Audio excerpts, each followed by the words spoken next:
Hello दोस्तों, आप लोगों का फिर से स्वागत है मेरे चैनल में। और मैं आशा करता हूं दोस्तों कि आप अपने स्थान पे बिल्कुल सही होंगे दोस्तों। तो आप कैसे हैं, मैं आप लोगों से पूछना चाहता हूं। आई थिंक आप बहुत मज़े में होंगे। अगर नहीं होंगे तो कोई बात नहीं दोस्तों, लाइफ में हर सिचुएशन आती है और हमें लाइफ में हर सिचुएशन के लिए तैयार रहना चाहिए।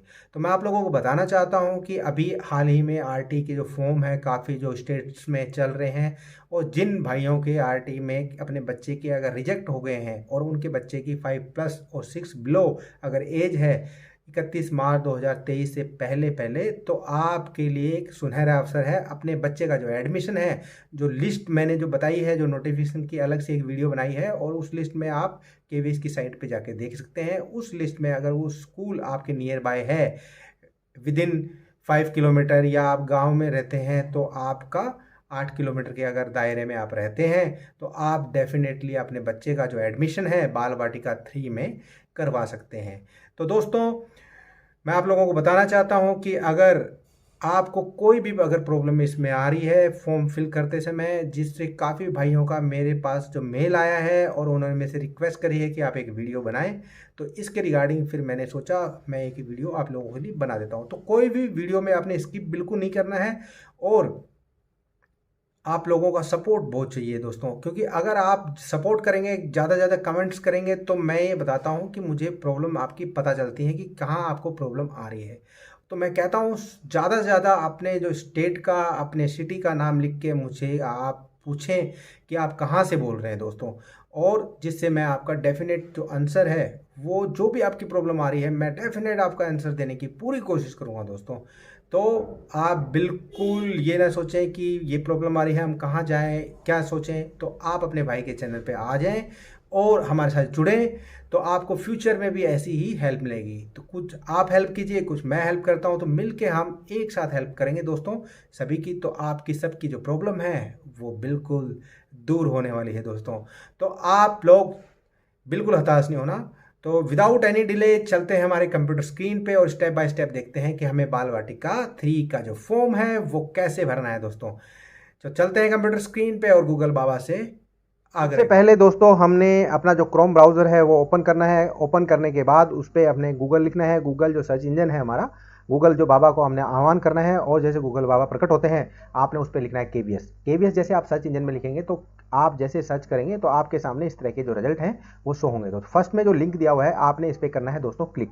जैसे आप इस पर क्लिक करेंगे दोस्तों तो आप एक नए पेज पे रिडायरेक्ट हो जाएंगे। मैंने ऑलरेडी ही पहले से ही ओपन किया हुआ है कि वीडियो ज़्यादा लंबी ना हो जाए। तो दोस्तों, जैसे आप केंद्रीय विद्यालय की जो ऑफिशियल साइट है, आप उस केवीएस की जो साइट है वो आपके सामने ओपन हो जाएगी। ओपन होने के बाद आप ऊपर देखेंगे न्यू, यहाँ पे जो मार्क्यू चल रहा है उस पे जो मैसेज आया हुआ है, मैसेज ये है कि जो इनका ऐप है वो अभी वैलिड नहीं है।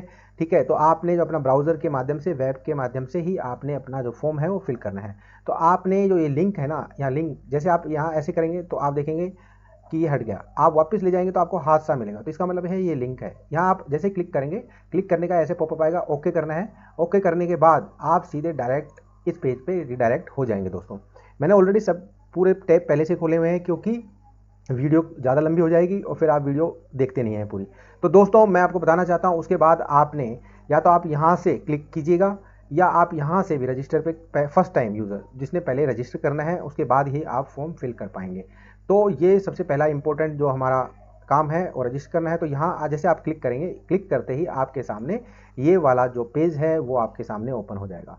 इसको जो भी इंस्ट्रक्शन, जो जनरल इंस्ट्रक्शन दिए हुए हैं फॉर्म फिल करने से पहले, ये आपने रीड आउट कर लेने हैं। आप इंग्लिश में पढ़ना चाहें इंग्लिश में, नहीं तो यहाँ से ट्रांसलेट कर सकते हैं, ये हिंदी में कन्वर्ट हो जाएगा। तो हम इसको वापस इंग्लिश में कर लेते हैं। तो आप इसको पढ़ लीजिएगा। मैंने ऑलरेडी पहले से ही एक वीडियो आप लोगों की के लिए बनाई है, उसको भी अगर आप देखना चाहें तो देख सकते हैं। तो मैं नीचे स्क्रॉल कर लेता हूँ, और यहाँ जो ये चेक बॉक्स है इस पर पहले नहीं होगा, तो यहाँ आपने यहाँ क्लिक करना है। क्लिक करने के बाद आगे बढ़े पे जैसे आप क्लिक करेंगे तो आप इस पेज पे रिडायरेक्ट हो जाएंगे दोस्तों। रिडायरेक्ट होने के बाद आपने ये जो पेज है, इस सबसे ज़्यादा इंपॉर्टेंट आपने इस पे ध्यान देना है, क्योंकि यहाँ अगर आप दोस्तों आपने गलती करी तो मैं आपको बता देना चाहता हूँ कि आपका जो एप्लीकेशन है वो एक तरह से समझो वो इनकम्प्लीट हो जाएगा और इनकम्प्लीट डॉक्यूमेंट्स आगे चल के रिजेक्ट होने की उसकी संभावना होती है। तो कोई भी किसी भी तरह का दोस्तों आपने मिस्टेक इसमें नहीं करनी है, न बच्चे की स्पेलिंग में करनी है। मैं आपको पहले बता देता हूँ, बाद में आपके कमेंट्स आएंगे कि इसको हम कैसे चेंज करें, तो ये चेंज नहीं होगा। मैं पहले बता देता हूँ आपको, आपने बच्चे की स्पेलिंग जो भी आपके बर्थ सर्टिफिकेट में लिखी है आपने आराम से देख देख के उसको लिखना है।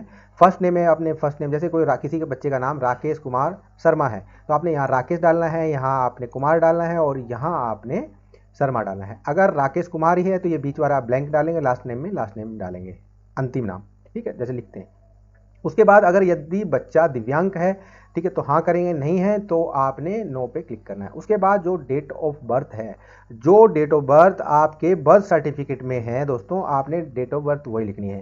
तो मैं ये आप लोगों को ये भी बताना चाहता हूँ कि बच्चे की जो उम्र है 31 मार्च 2023 तक बच्चा 5 साल से ज़्यादा या 6 साल से छोटा होना चाहिए दोस्तों, तो वही बच्चे इसमें फिल कर सकते हैं। दूसरा, आपका जो घर है जहाँ आप रहते हैं वो 5 किलोमीटर के दायरे में आना चाहिए, या आपका ग्रामीण में है तो आप 8 किलोमीटर के दायरे में आपका आना चाहिए। तो मैं आपको बताना चाहता हूँ। उसके बाद आपने यहाँ चूज़ पे ये 2 ऑप्शन आपको यहाँ दिए गए हैं। पहला है नॉट एप्लीकेबल। नॉट एप्लीकेबल उनको भरना है जो केंद्रीय विद्यालय में काम नहीं करते। यहाँ नॉट एप्लीकेबल मतलब आप आर्मी में, एयरफोर्स में या नेवी में या किसी भी गवर्नमेंट, अगर आप सर्वेंट हैं या प्राइवेट सर्विस करते हैं तो आपने नॉट एप्लीकेबल वाले पे क्लिक करना है। अगर दोस्तों आपने वर्किंग पेरेंट्स, अगर यहाँ लिखते हैं वर्किंग पेरेंट्स का मतलब कि आप अगर केंद्रीय विद्यालय में जॉब करते हैं तो आपने जो सेकंड वाला ऑप्शन है दोस्तों वो क्लिक करना है। जैसे आप यहाँ क्लिक करेंगे तो इसका जो यहाँ एक बार जो आपने क्लिक कर दिया ना, तो मैं बताना चाहता हूँ जो भी सिलेक्ट करें तो एक बार देख लें क्या सिलेक्ट हुआ है, इस चीज़ का विशेष ध्यान रखना है। उसके बाद आपने दोस्तों अपना ईमेल एड्रेस डालना है, फिर मोबाइल नंबर डालना है। यहाँ वही मोबाइल नंबर आपका ही हो जो आप यूज़ करते हो, ये नहीं है कि 2 दिन बाद वो बंद हो जाए दोस्तों, मैं आपको पहले बता देता हूँ। उसके बाद आपने यहाँ जो कैप्चा कोड है वो कैप्चा कोड डालना है और यहाँ रजिस्टर पे जैसे आप क्लिक करेंगे तो आपके सामने एक पॉपअप मैसेज आएगा और आपके रजिस्टर मोबाइल नंबर और आपका जो ईमेल एड्रेस आपने जो दिया है उस पर भी जो आपके लॉगिन कोड हैं वो आपको वहाँ मिलेंगे दोस्तों। जैसे आप उस पर लॉगिन कोड, जो आपका OTP आएगा, पहले तो जो OTP जैसे आपका आएगा, पहले आपका OTP आएगा दोस्तों। OTP जैसे आप उसमें डालेंगे तो उसके बाद आपको मैसेज मिलेगा कि यू आर रजिस्टर्ड और आपको एक लॉगिन कोड है वो आपको मिलेगा। उसके बाद आपने क्या करना है, जैसे आप उस पर क्लिक करोगे ना OTP, तो आपका सीधा यहाँ इस पेज पे रीडायरेक्ट हो जाएगा, ठीक है। या आप जब ओपन करेंगे तो यहाँ लॉगिन पे भी करके यहाँ वापस आ सकते हैं, ठीक है दोस्तों। तो आपने जो लॉगिन कोड आपका आया है उसमें आपने यहाँ एंटर करना है। यहाँ आपकी जो डेट ऑफ बर्थ आपने डाली है वही डेट ऑफ बर्थ यहाँ आपने फिल करना है और यहाँ आपने दोस्तों अपना मोबाइल नंबर जो रजिस्टर्ड किया है वही नंबर और ये जो कैप्चा जैसे लिखे हैं आपने यहाँ फिल करना है। अगर आपके समझ में नहीं आता तो यहाँ से आप रिफ्रेश कर सकते हैं दोस्तों। यह करने के बाद आपने यहाँ लॉगिन पे क्लिक करना है दोस्तों। क्लिक करने के बाद आप लोगों ने सीधा आप इस पेज पे रीडायरेक्ट हो जाएंगे, ठीक है। तो इस तरह से आपका जो एप्लीकेशन फॉर्म है वो दोस्तों ओपन हो जाएगा। अब इसमें जो 5 स्टेप हैं, 5 स्टेप में बेसिक इन्फॉर्मेशन पहले में है। जब आप पहले की जब कंप्लीट इन्फॉर्मेशन कर देंगे तो ही आप नेक्स्ट पे जा पाएंगे। तो आपका जो पहला जो बेसिक इन्फॉर्मेशन है तो वो तो ऑलरेडी आपने जब रजिस्टर किया था तो मेन जो इन्फॉर्मेशन आपकी वहाँ जो है वो चेंज नहीं होगी। ये आप ये जो डिसेबल है यहाँ पूरा फॉर्म, ये आप इसको एडिट नहीं कर पाएंगे। तो आपने नीचे जाना है, जेंडर पे आपने जेंडर सेलेक्ट करना है, फीमेल, मेल, थर्ड जेंडर। तो आप जैसे मैं फीमेल कर देता हूँ। उसके बाद आपने नीचे आना है दोस्तों। नीचे आने के बाद आपने, अगर आप किसी कैटेगरीज में आते हैं, जैसे अगर BPL आपका बना हुआ है या EWS बना हुआ है, तो आपने यहाँ ऑप्शन पर जैसे क्लिक करेंगे तो आपके सामने जो अन्य फॉर्म के जो ऑप्शंस हैं वो आपके सामने ओपन हो जाएंगे। यहाँ सर्टिफिकेट नंबर डालना है, यहाँ आपने डेट ऑफ इशू डालना है और यहाँ जो भी आपका इशू अथॉरिटी है जहाँ से आप बनवाया है उसका यहाँ नाम आएगा, इशूइंग अथॉरिटी ने जिसने भी आपके किया है, ठीक है, जारीकर्ता के यहाँ जिसने जारीकर्ता ने आपके किया है वो यहाँ नाम आपका यहाँ आ जाएगा दोस्तों। उसके बाद मैं इसको एक बार कम आय वर्ग वाले, मतलब अगर आप किसी भी मतलब उसमें नहीं आते हैं तो आपने जो फर्स्ट वाला है रेडियो बटन है वो क्लिक करना है। Do not belong to low income group, मतलब आप किसी लो ग्रुप में नहीं आते हैं तो आपने फर्स्ट में रेडियो बटन पे दोस्तों करना है क्लिक। उसके बाद दोस्तों आपने ये कैटेगरीज, जो भी आप कैटेगरी में आते हैं आपने यहाँ क्लिक कर लेना है। जैसे मैं यहाँ जनरल कर देता हूँ, ठीक है। अगर आप OBC करते हैं तो OBC भी कर सकते हैं, जो भी कैटेगरी में आप आते हैं। यहाँ मैंने जैसे मैं जनरल कर देता हूँ। उसके बाद आपके बच्चे का जो ब्लड ग्रुप अगर आपको नहीं पता है तो आप जाके पहले अपने बच्चे का जो ब्लड ग्रुप है वो कहीं भी 50-100 रुपये लेते हैं, वो ब्लड ग्रुप बता देते हैं दोस्तों। तो आप ब्लड ग्रुप देखने के बाद अपने बच्चे का जैसे ब्लड ग्रुप आपने इस पर सिलेक्ट कर लेना है दोस्तों। सेलेक्ट करने के बाद आपने नेक्स्ट पे क्लिक करना है।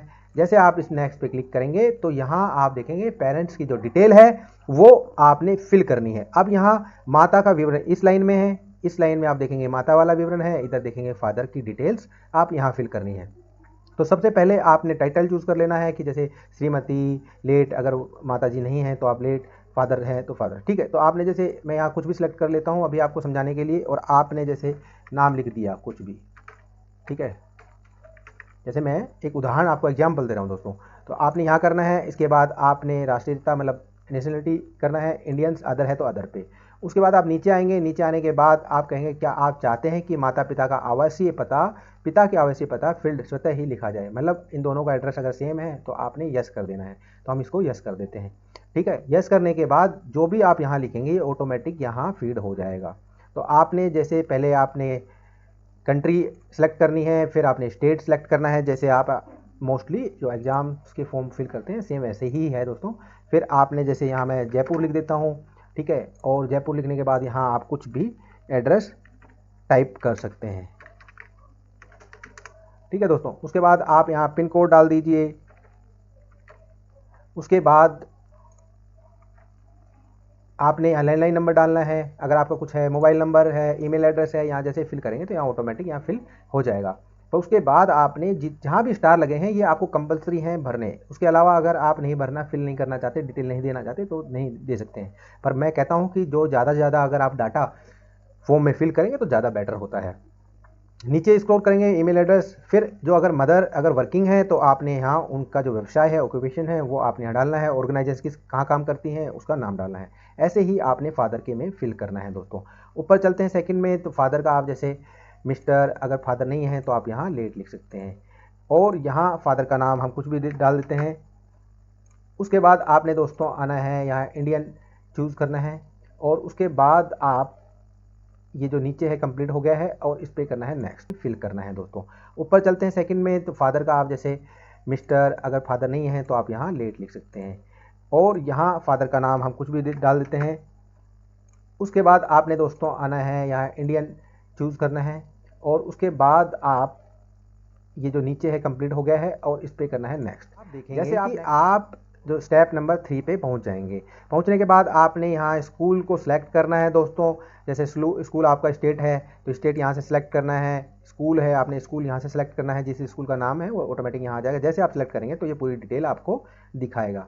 अगर मैप में देखना चाहते हैं स्कूल आपका कहाँ है तो यहाँ मैप का यूज़ कर सकते हैं, इतना कोई वो नहीं है। इसके बाद अगर आप हाँ करते हैं, यहाँ हाँ जैसे आप करते हैं तो आप यहाँ लिखा हुआ है do you need help in filling service priority categories, तो ठीक है। तो अगर आपने यहाँ सेवा प्राथमिकता श्रेणी भरने में मदद चाहिए तो आप इसको यहाँ हाँ कर सकते हैं। फिर आपने पिता का सिलेक्ट एम्प्लॉयर ऑफ पेरेंट, ठीक है, उसका यहाँ सेलेक्ट करना है कि भैया स्टेट इलेक्टिव किस मतलब स्टेट में है, या आप बीएसएफ हो, नेशनल बैंक, सेंट्रल, किसके अधीन आप आते हैं तो ये आपने सेलेक्ट करना है।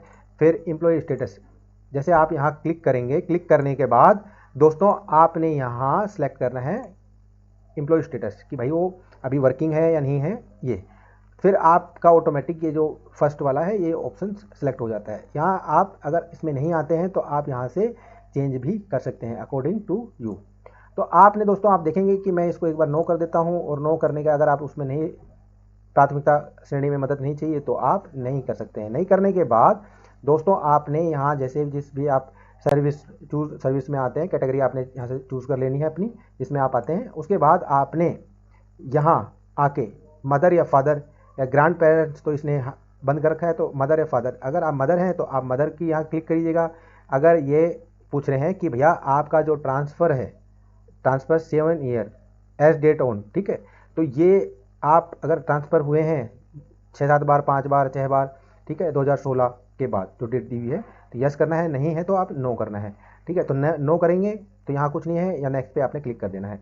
इन केस अगर आप मदर फादर में सेम ही आएगा, आपने कुछ नहीं है, बस यहाँ चेंज करना है कि आप मदर के साथ रह रहे हैं तो मदर सर्विस करती है तो आपने मदर डालना है। उसके बाद दोस्तों आपने यहाँ जैसे यस करना है कि हाँ उनका ट्रांसफ़र हुआ है, तो इस तरह का आपको ये पेज ओपन हो जाएगा। तो यहाँ लिखा हुआ है कि कम से कम उन्होंने 6 महीने वहाँ काम किया होना चाहिए, जब भी आपका वो ट्रांसफ़र माना जाएगा, ठीक है दोस्तों। ये नहीं है कि आप 2 महीने में ट्रांसफ़र आपने ले लिया और आप दूसरी जगह चले गए तो आपका वो ट्रांसफ़र मतलब नहीं माना जाएगा। तो यहाँ साफ साफ लिखा हुआ है। और जहाँ जैसे सपोज करो मैं आज एक जगह से दूसरी जगह अगर मैं ट्रांसफ़र ले रहा हूँ, विद इन सिटी में भी ले रहा हूँ, तो आपका जो डिस्टेंस है पहले और नए का, वो 20 किलोमीटर डिस्टेंस उसकी एटलीस्ट होनी चाहिए ट्रांसफ़र की, और 6 महीने कम से कम आपने वहाँ वर्किंग की होनी चाहिए, तो ये आपका जो ट्रांसफ़र है वो माना जाएगा। तो जैसे यहाँ लिखा हुआ है दोस्तों, आप यहाँ पढ़ लीजिएगा कि 1/4 मतलब इफेक्ट फ्रॉम 1/4/2016 के बाद ड्यूरिंग लास्ट 7 ईयर का आपने जो भी अगर ट्रांसफ़र हुआ है तो आपने डिटेल भरनी है। अगर आप यहाँ यस करते हैं तो ही ये आएगा। ठीक है दोस्तों, आपने यहाँ फिर डालना है कि कहाँ आप वर्क करते थे, उसका यूनिट, कार्यालय, यूनिट, स्थान, ऑफिस, यहाँ आपने उसका एड्रेस डालना है। ठीक है, डेट ऑफ ज्वाइनिंग, जैसे कई मेरे मित्र हैं 2016 से पहले किया है और लंबे टाइम तक वहीं रह रहे हैं, तो आपने अपनी ज्वाइनिंग यहाँ डालनी है। जैसे मैं आपको बता देता हूँ, जैसे मैं कह देता हूँ जयपुर, मैं कह रहा हूँ BSNL, ठीक है, और BSNL जयपुर, नहीं मैं यहाँ आपको डाल देता हूँ BSNL कोटा, और यहाँ हम डाल देते हैं डेट ऑफ ज्वाइनिंग। तो यहाँ से आपने सेलेक्ट करना है दोस्तों। सेलेक्ट करने के बाद आप यहाँ आना है, और मैं इसको थोड़ा बैक कर देता हूँ। बैक करने के बाद जैसे आप 2015 में अगर वहाँ ज्वाइनिंग किया है आपने, फरवरी, कोई भी मैं रेंडमली सेलेक्ट कर रहा हूँ, कोई भी डेट सेलेक्ट कर लेता हूँ।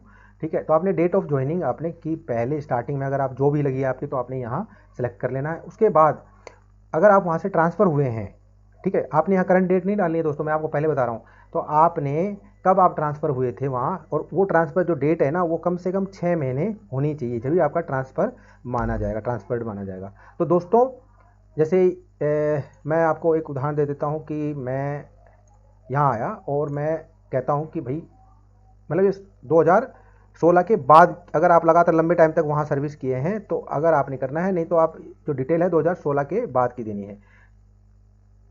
लिखा हुआ है ना, during last 7 year with effect from 1/4/2016 onward, आगे की। तो आप अगर 15 में आपने जॉब किया है और आप लंबे टाइम तक वहीं थे, तो आपने इस तरह से भरना है दोस्तों। यहाँ आप बैक जाएंगे, बैक जाने के बाद जैसे मैं यहाँ लिख देता हूँ कि 2018, ठीक है, और मैं जैसे कुछ भी सिलेक्ट कर लेता हूँ रेंडमली कोई डेट, तो आप देखेंगे कि आपका जो ठहरने की जो डिटेल है वो ऑटोमेटिक ले ली गई है। उसके बाद आप जो नई जगह कहाँ गए हैं ट्रांसफ़र होके, वहाँ का जो यहाँ ऑफिस का जो नाम है वो आपने यहाँ डालना है। जैसे मैं यहाँ डाल देता हूँ BSNL कोटा, सॉरी कोटा नहीं है, जयपुर, जयपुर, ठीक है, हम तो जयपुर आ गए। तो जयपुर हम आ गए हैं। उसके बाद आप ये देखें कोटा और जयपुर की जो डिस्टेंस है ना दोस्तों, यहाँ आपने वो डिस्टेंस डालनी है। क्यों?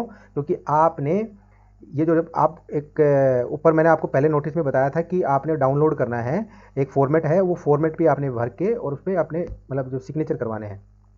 तो यहाँ आपने क्या करना है, यहाँ आपने जैसे सपोज करो मैं लिख देता हूँ कि 250 किलोमीटर है, ऐसे रैंडमली, ठीक है। जैसे आप यहाँ क्लिक करेंगे उसके बाद ये कहेगा कि भैया आपको जो ट्रांसफ़र ऑर्डर मिला था उसके जो ऑर्डर नंबर होंगे ना, वो यहाँ आपने डिटेल डालनी है। तो जैसे लिखा रहता है लेटर नंबर, तो ये लेटर नंबर लिखने की जरूरत नहीं है। आगे का अगर कुछ भी लिखा हो ना, जैसे BSNL /00/52/ इस तरह से अगर आपका लिखा हुआ है, आपने इस तरह से डाल देना है। लेटर नंबर इतना लंबा डालने की जरूरत नहीं है, वैसे डालना चाहो तो डाल सकते हो, उससे कोई फ़र्क नहीं पड़ने वाला। फिर आपने यहाँ नीचे है दोस्तों, यहाँ करना है क्लिक। तो जैसे आप क्लिक करेंगे तो आपके सामने ये 2 ऑप्शन इस तरह से ओपन हो जाएंगे दोस्तों। तो आपने क्या करना है कि यहाँ बच्चे का जो डेट ऑफ बर्थ चाइल्ड की, वो आपने दोस्तों यहाँ करनी है चूज़, ठीक है। तो जैसे आपने यहाँ चूज़ करनी है, आप यहाँ क्या करेंगे, यहाँ लेने के बाद जैसे ही मैं रेंडमली कोई भी फ़ोटो उठा लेता हूँ और डाउनलोड में आ जाते हैं, और डाउनलोड में आने के बाद मैं नीचे स्क्रॉल करता हूँ। स्क्रॉल करने के बाद मैं कोई फ़ोटो देखता हूँ, कोई किसी की फ़ोटो पड़ी है, ठीक है। तो ये देखते हैं फ़ोटो JPG, ये ले लेते हैं। तो इस पर क्लिक करेंगे और यहाँ पे अपलोड पे जैसे हम क्लिक करेंगे तो देखेंगे ये डन हो गई है। उसके बाद आपने पासपोर्ट साइज, मैंने मतलब ये बच्चे का प्रमाण पत्र है, तो मैंने रेंडमली अपनी फ़ोटो ही डाल दी है आपको खाली समझाने के लिए। पर यहाँ आपने proof of date of birth certificate, जो आपका प्रमाण पत्र है बच्चे का जन्म तिथि का, वो आपने यहाँ स्कैन करके डालना है। तो ये मैं खाली एग्जाम्पल, क्योंकि मेरे पास इतनी फ़ोटो है नहीं, तो यहाँ मैं दोबारा से क्या करूँगा, वही फ़ोटो सेलेक्ट कर लेता हूँ।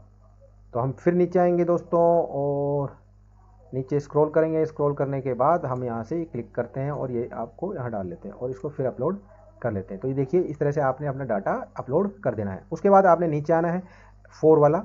उसके बाद दोस्तों आने के बाद यहाँ आपको एक इंस्ट्रक्शन दिया हुआ है कि जब भी लॉटरी जब निकलेगी, आपके बच्चे का जब एडमिशन उस लॉटरी में नंबर में आ जाता है लिस्ट में, तो आपने इस स्कूल में क्या क्या ले जाना है, proof of date of birth certificate, ठीक है। पासपोर्ट साइज फ़ोटो चाहिए उसकी, प्रूफ ऑफ रेजिडेंट मतलब निवास प्रमाण पत्र, रेंट पे रह रहे हैं या आप गवर्नमेंट क्वार्टर में रह रहे हैं, परमानेंट अगर आपका एड्रेस है तो आप एड्रेस भी अपना जो भी निवास प्रमाण पत्र बना रखा होगा वो। और यहाँ लिखा हुआ है कि service certificate, serving retired employ given the competent authority, जो भी आप जहाँ काम करते हैं वहाँ के जो अधिकारीगण हैं उनसे आपने स्टैंप और सिग्नेचर करवाने हैं, जिसका फॉर्मेट मैंने ऑलरेडी आपको पहले बताया है और आगे भी मैं बता दूंगा। तो उसके बाद आपने ट्रांसफर सर्टिफिकेट ऑफ पेरेंट्स, ठीक है, वो आपने सिलेक्टेड जो कैटेगरी वहाँ फॉर्म दिया हुआ है ना, वही आपने डाउनलोड करना है, फिल करना है और अपने जो भी अधिकारीगण हैं उनसे आपने यहाँ साइन करवाना है। ठीक है, ये ले जाना है दोस्तों, ये भूलना मत, ये तैयार करके पहले ही रख लेना, ये नहीं है एट ए टाइम ही आप करें। उसके बाद आपने यहाँ नेक्स्ट पे क्लिक करना है और नेक्स्ट पे जस्ट क्लिक करने के बाद यहाँ आपका डिक्लेरेशन और सबमिशन आ जाएगा। मतलब आप सबमिट, ये पूछ रहे हैं कि भैया जो आपने जितनी भी इन्फॉर्मेशन दी है वो आपने अच्छी से पढ़ ली है, आप जान मतलब कोई भी गलती आपने नहीं की है, as per best your knowledge. ठीक है, तो इस तरह से आपने यहाँ करना है और यहाँ क्लिक करना है। क्लिक करने के बाद आपने सेव टू प्रीव्यू पे यहाँ क्लिक करना है और जैसे आप क्लिक करेंगे तो your application data has been saved successfully, तो आपने जितनी भी एंट्रीज़ की है ना दोस्तों, वो एंट्रीज़ आपकी सेव हो गई हैं। उसके बाद आपने यहाँ प्रीव्यू पे क्लिक करना है। प्रीव्यू पे जैसे क्लिक करेंगे तो आप देखेंगे एक नई विंडो, मतलब एक अलग टैब में आपकी जो इन्फॉर्मेशन है वो इस तरह से हो गई है। तो आप यहाँ से अपनी जितनी भी डिटेल हैं वो यहाँ से देख सकते हैं, कोई गलती होती है तो आप उसको चेंज भी कर सकते हैं दोस्तों। ठीक है, तो आपने डिटेल यहाँ चेक कर ली, ठीक है, आपको लगा कि बहुत बहुत बहुत बढ़िया मैंने फॉर्म फिल कर दिया है, कोई मेरी तरफ से गलती नहीं है, ठीक है, आपने गलती नहीं की। अब क्या करना है, अब मुझे यहाँ से दिख तो नहीं रहा कि अब मैं कहाँ क्लिक करूँ कि अब क्या करना है, तो आपने यहाँ तो प्रीव्यू वाले हैं तो आपने बैक जाना है जिस पे, तो आप देखेंगे कि जो नेक्स्ट जो बटन है वो हाईलाइट हो गया सबमिट, और सबमिट वाले पे यहाँ आपने कर देना है क्लिक। तो ये कह रहा है आर यू वांट, मतलब ये कह रहा है श्योर, सच में ही आप सबमिट करना चाहते हैं, देख लो अभी भी मौका है। ठीक है, मौका अगर गलती हो जाती है तो आप इसको डिलीट भी करके दोबारा भर सकते हो, कोई घबराने की बात नहीं है, ये बहुत अच्छी चीज़ केंद्रीय विद्यालय के द्वारा दी हुई है। तो आपने अगर नहीं करना है तो नो करें और यस करना है तो यस। जैसे दोस्तों आप यस करेंगे तो आपके जो रजिस्टर्ड मोबाइल नंबर पे ओटीपी आएगा, इस तरह से आपके सामने डायलॉग बॉक्स आएगा। तो मैं एक बार जो भी ओटीपी आया है वो मैं एक बार कर देता हूँ। तो यहाँ आने के बाद मैं ओटीपी डाल देता हूँ। ओटीपी डालने के बाद वेरीफाई ओटीपी आपने यहाँ क्लिक करना है दोस्तों। जैसे आप ओटीपी क्लिक करेंगे तो योर सक्सेसफुली सबमिटेड का जो मैसेज है आप लोगों को इस तरह से आएगा। तो आपका जो एप्लीकेशन सबमिशन नंबर है जो हमेशा आपको संभाल के रखना है, वेरी इंपॉर्टेंट है ये चीज़। ठीक है, इसका प्रिंट आउट आप निकलवा लेना, इसकी पीडीएफ आप सेव कर सकते हैं। ये जो नंबर है ये आपको जब तक एडमिशन होता है बच्चे का, ये नंबर आपको हमेशा चाहिएगा, ये नंबर तो लिख के इंपॉर्टेंट है। अगर आपने ये फाइनल सबमिट कर दिया है तो प्रिंट कर सकते हैं, नहीं तो आप यहाँ जाके, अब ये तो कंप्लीट हो गया, प्रिंट कर सकते हैं। अब या लॉग आउट कर दीजिए या आप चेक एप्लीकेशन स्टेटस पे अगर जाते हैं, यहाँ क्लिक करते हैं तो इस तरह का आपको देखिए इस तरह से आ जाएगा कि आपका ये जो फॉर्म है इस डेट को इतने बजे सबमिटेड हो गया है। ये आपका जो एप्लीकेशन सबमिशन कोड है दोस्तों। अब इन केस आपको 2-4 दिन बाद, जब तक वो डेट आपकी निकली नहीं है फिल करने की, और आपको पता चलता है भाई मैंने तो ये गलती कर दी है, तो अब क्या करेंगे, तो आपने वापस आना है, माई एप्लीकेशन पे आना है। तो इस तरह से जब माई एप्लीकेशन पे आप क्लिक करेंगे तो इस तरह का जो पॉपअप है आपके सामने ओपन होगा। ठीक है, ये ओपन जैसे होने के बाद तो ये कह रहा है कि भैया आप जो आपने ये फॉर्म फिल किया है, अगर आप चाहते हैं दोबारा से इसको फिल करना, कोई गलती हो गई है तो यस, आप ये जो नंबर है ये आपके कैंसिल करवाना चाहते हैं तो कैंसिल एप्लीकेशन नंबर पे यहाँ क्लिक करेंगे। क्लिक करेंगे तो आपको फिर एक मैसेज आएगा और आपने ओटीपी डालना है। देखा, मैं दिखा देता हूँ, व्यू सबमिट एप्लीकेशन। अगर जो पहले से आपने एप्लीकेशन दी हुई है वो उस पर यहाँ क्लिक करेंगे। ठीक है, तो यहाँ क्लिक करेंगे तो आपकी जो एप्लीकेशन आपने जो फिल की है वो आपके सामने शो हो जाएगी दोस्तों। तो आपने अगर कैंसिल करनी है तो जैसे आप कैंसिल कर दीजिए और कैंसिल करने के बाद यस करेंगे, यस करेंगे और यहाँ 78U4 और बी और आर, और यहाँ हमने यहाँ यस पे क्लिक किया और आप देखें ये आपका जो एप्लीकेशन है ये आपका हो गया है कैंसिल दोस्तों। कैंसिल का मैसेज आ जाएगा और जो आपका जो पहले एप्लीकेशन सबमिशन नंबर है वो भी आपका कैंसिल हो गया है। तो अब आपने क्या करना है, यहाँ 2 ऑप्शन आपके सामने, जब भी आप माई एप्लीकेशन पे क्लिक करेंगे दोबारा, मतलब आपका जो लॉगिन कोड है ना दोस्तों, वो लॉगिन कोड चेंज नहीं होने वाला आपका खाली जो एप्लीकेशन सबमिशन नंबर है वो कैंसिल होगा। तो आप दोबारा से अपनी जो एप्लीकेशन को दोबारा से फिल कर सकते हैं। ये 2 ऑप्शन आपको हैं दोस्तों कि आपने या तो reapply data pre filled from last submission, मतलब अगर आपने जो डाटा पहले से फिल किया हुआ है आपने उसको रीयूज़ करना है, उसमें एडिटिंग करनी है तो आपने यहाँ क्लिक कर देना है। अगर दोबारा से आप बिल्कुल नए स्तर से बिल्कुल दोबारा से अपना डाटा फीड करना चाहते हैं तो रीअप्लाई एफरेश, मतलब यहाँ पे क्लिक करना है। तो दोबारा से जो एप्लीकेशन है वो बिल्कुल ब्लैंक होकर आएगी, नहीं तो आपने करना है क्लिक यहाँ। जैसे मैं यहाँ क्लिक करता हूँ, मैं आपको दिखा देना चाहता हूँ, तो इस तरह से आपका जो डाटा है वो इस तरह से शो होगा। तो यहाँ आप जो भी चेंज करना चाहते हैं वो चेंज करके नेक्स्ट नेक्स्ट पे करके आप अपना दोबारा से जैसे मैंने step by step form fill करने आपको बताया है, आप फॉर्म फिल कर सकते हैं दोस्तों। दूसरा मोड मैं आपको दिखाना चाहते हैं दोस्तों कि आपने दोस्तों देख लेते हैं कि हमारा जो दूसरा ऑप्शन है कि अगर कोई भी पेरेंट्स अगर केंद्रीय विद्यालय में एम्प्लॉय है तो उसका फॉर्म हमने कैसे फिल करना है उनके बच्चे का। ठीक है, तो हमने जिस तरह से हमने लॉगिन किया है, मैं डायरेक्ट आपको बता देता हूँ लॉगिन किया है, आपने लॉगिन कोड डालना है और इस तरह से आपके सामने फॉर्म फिल हो जाएगा। और आपने यहाँ जो भी आपकी कैटेगरी है, फीमेल है, मेल है, आपने यहाँ क्लिक करनी है दोस्तों। क्लिक करने के बाद आपने ओबीसी वाले इस पर सिलेक्ट करना है। यहाँ आपने जो भी आपका ब्लड ग्रुप है वो सिलेक्ट करना है दोस्तों, और क्लिक करने यहाँ करना है नेक्स्ट पे क्लिक करने के बाद मैंने डिटेल पहले ही यहाँ फीड करी है, जैसे आपको मैंने उसमें बताया है सेम डिटेल इस तरह से ही आपने फिल करनी है, कोई चेंज नहीं है इस तरह का।